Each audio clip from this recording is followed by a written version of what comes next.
Stage पर मौजूद मजलिस इत्तेहादुल मुस्लिमीन के हमारे शोलापुर के जिम्मेदार फारूक भाई शाब्दी, वारिस पठान साहब,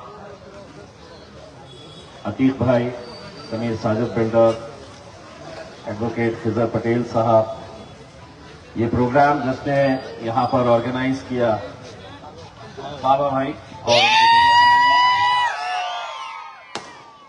मैं आप लोगों का तहे दिल से शुक्रिया अदा करता हूँ कि आप लोग इतनी तादाद के अंदर, कोई प्लानिंग नहीं थी। फारूक शाब्दी साहब का कहना है मैं कल ही रात में आया था और एक ही बोलने के ऊपर इस बात से एक बात तो यकीन हो जाती है कि शोलापुर के अंदर मजलिस के चाहने वाले अल्हम्दुलिल्लाह कितने सारे लोग हैं। ये आप लोगों की मोहब्बत है कि आपने हमेशा से ही बैरिस्टर असदुद्दीन अवैसी साहब, मजलिस इत्तेहादुल मुस्लिमीन को जो ताकत बख्शी है, हमेशा आप लोगों ने अपनी मोहब्बतों से नवाजा है और उसी का नतीजा है कि आज महाराष्ट्र के चंद वो शहर जहां पर मजलिस बहुत अच्छी तरीके से मजबूत हुई है, उसमें एक शोलापुर भी है। आने वाले कुछ महीनों के अंदर यकीनन नगर पालिका, महानगर पालिकाओं के इलेक्शन होने वाले हैं और हमें यकीन है कि कुछ महीने पहले जो आपने अपना साथ दिया, ताकत दी, दुआओं से नवाजा फारूक शाब्दी को, अब आने वाले वक्त के अंदर हम चाहते हैं कि शोलापुर की महानगर पालिका के अंदर मजलिस इत्तेहादुल मुस्लिमीन के ज्यादा से ज्यादा उम्मीदवार चुनकर आए। अभी वक्त है इलेक्शन के लिए, लेकिन हमने सोचा कि जहां पे मजबूत हमारे गढ़ है वहां का हम जायजा लें और आज दोपहर से लगातार अलग अलग जितने प्रोग्राम्स में हम जा रहे हैं, वहां पे आप लोगों की मोहब्बत देखकर इतना तो यकीन हो चुका है कि अगर कल औरंगाबाद और शोलापुर के अंदर मुकाबला हो जाए कि किसकी ज्यादा आएगी, मुकाबला बड़ा टक्कर का रहने वाला है। क्योंकि जो हालात हम, जो दीवानगी हम हैदराबाद में देखते हैं, जो दीवानगी अल्हम्दुलिल्लाह औरंगाबाद में पैदा हुई है, कुछ दिन पहले हमने गोवंडी के अंदर वही दीवानगी देखी और आज वही जुनून, वही जोश, वही जज्बा आज हम यहां पर शोलापुर के अंदर देख रहे हैं। बस करता अपने लोगों ने नहीं, एक बार उसको लगा दिया तो वैसे ही बड़बड़ बड़बड़ करते हैं। मोदी जी है बस। हो गए तो बस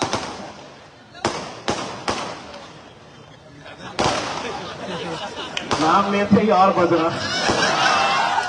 मैं पटाखे के बारे में बोल रहा।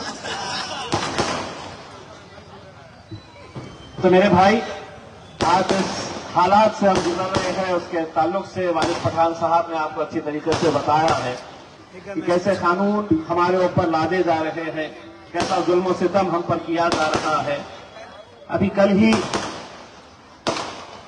2 दिन पहले औरंगाबाद के एक तालुके में एक नौजवान 25-26 साल के लड़के को बजरंग दल के कुछ गुंडों ने छुरा घोंप कर उसका कत्ल कर दिया। ये गुंडागर्दी आए दिन बढ़ती जा रही है। हुकूमतों को ये लग रहा है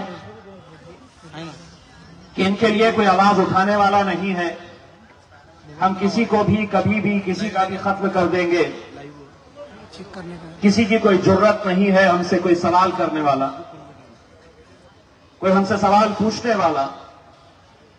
उन्हें ऐसा लगता है कि शोलापुर में फारूक शाब्दी साहब कामयाब नहीं हुए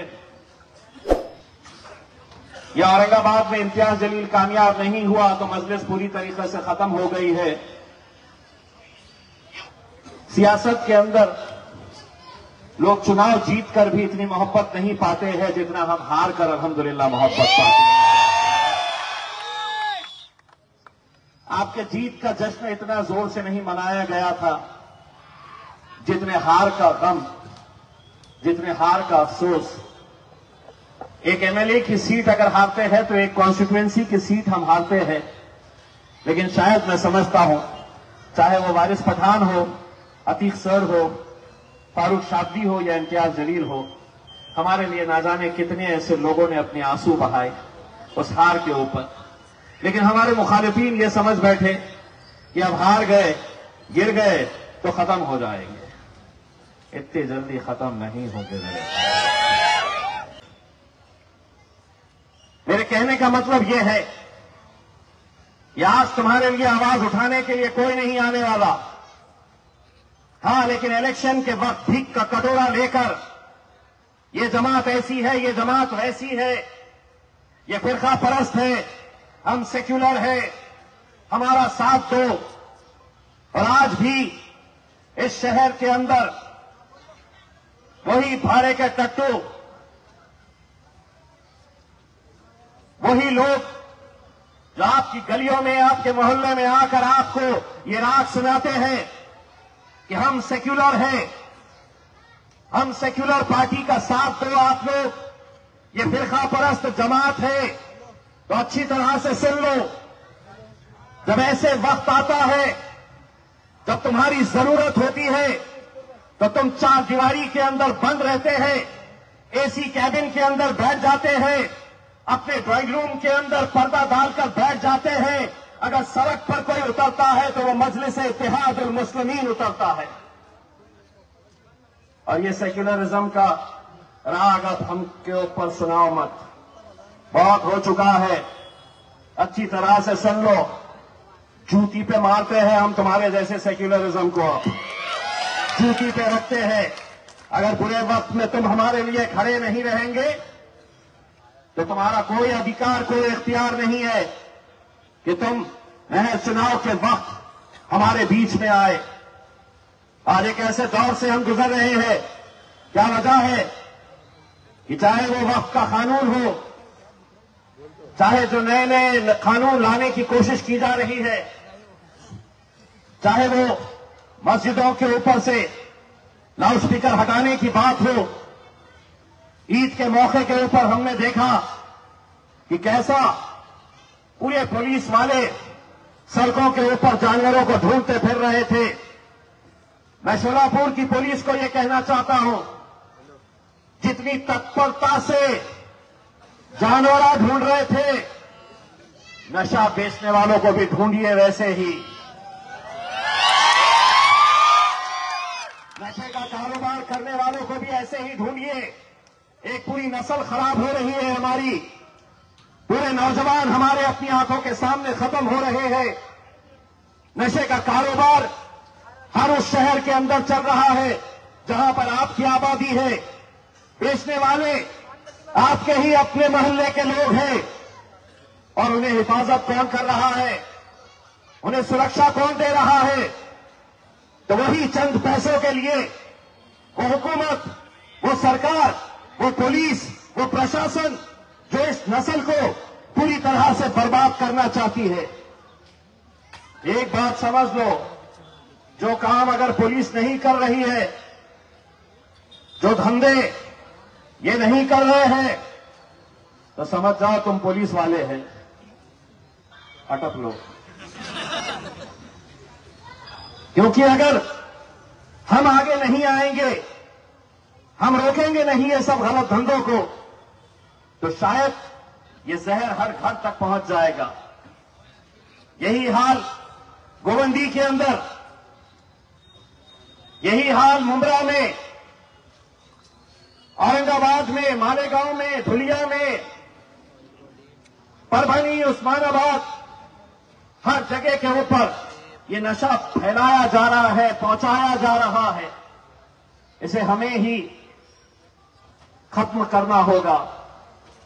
मोहल्ले मोहल्ले के अंदर कमेटी बनाइए, मोहल्ले मोहल्ले के अंदर जिम्मेदारी आप लोग उठाइए। मेरे भाई,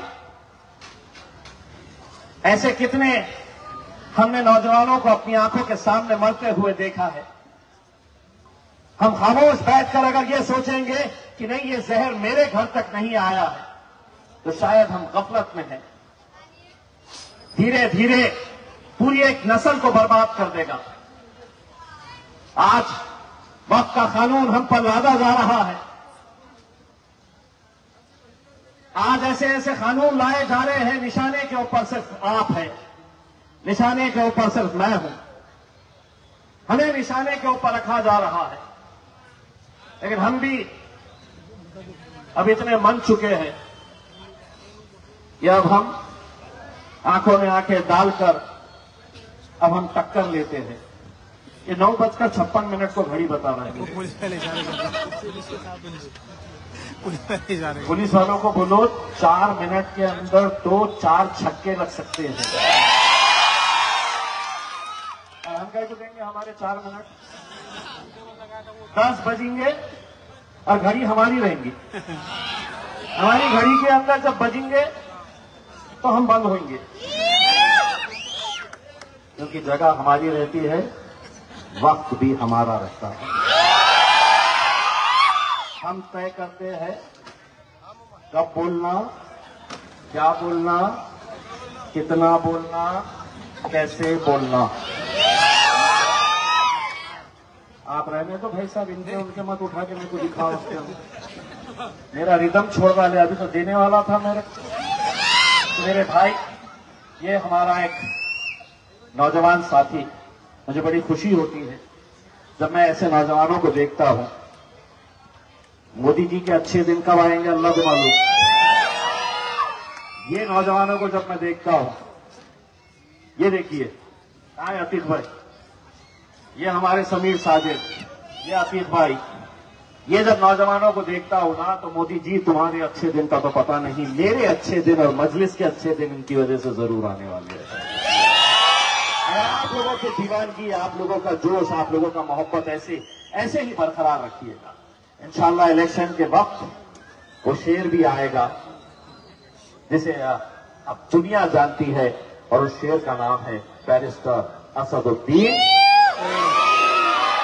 वो भी आएगा, और वह जब वो आएंगे तो उसके पीछे पीछे सारे गीदड़ा आ जाएंगे इसमें कि इसको कैसे कमजोर किया जाए, इसको कैसे गिराया जाए, मजलिस को कैसे कमजोर किया जाए। लेकिन नौजवानों, जब फारूक शाब्दी ने तुमसे कहा कि अब क्या चलने वाली है, तो तुमने इशारा करके बताया है। अब मीडिया वालों, कैमरा मेरे पास से हटाओ, टुंडे सुनाइए क्या चलने वाली है। और दोबारा जब आएंगे तो फिर दबा के देंगे, आपको जो चाहिए जो ये देंगे उसके में इंशाल्लाह। बहुत बहुत शुक्रिया वाक़िअत।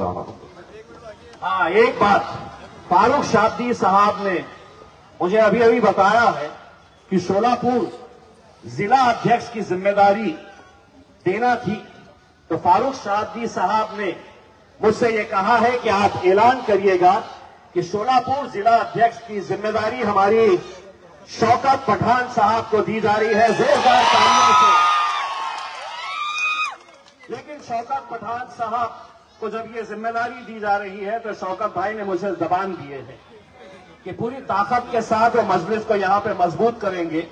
और उन्होंने कुछ आंकड़ा बताया है मुझे कि साहब मेरी जिम्मेदारी रहेगी, पूरे जितने कारपोरेटर्स काउंसिलर्स रहेंगे उनको मैं इंशाअल्लाह औरंगाबाद लेकर आऊंगा। कितने? ओहो, बैठे बैठे 2 बढ़ गए हैं, पहले 20 लेने थे, 22 की जिम्मेदारी लिए है। इंशाअल्लाह शौकत भाई के आने से फारूक भाई के भी हाथ मजबूत होंगे, और हमें यकीन है कि इंशाअल्लाह आप सब मिलकर यहां पर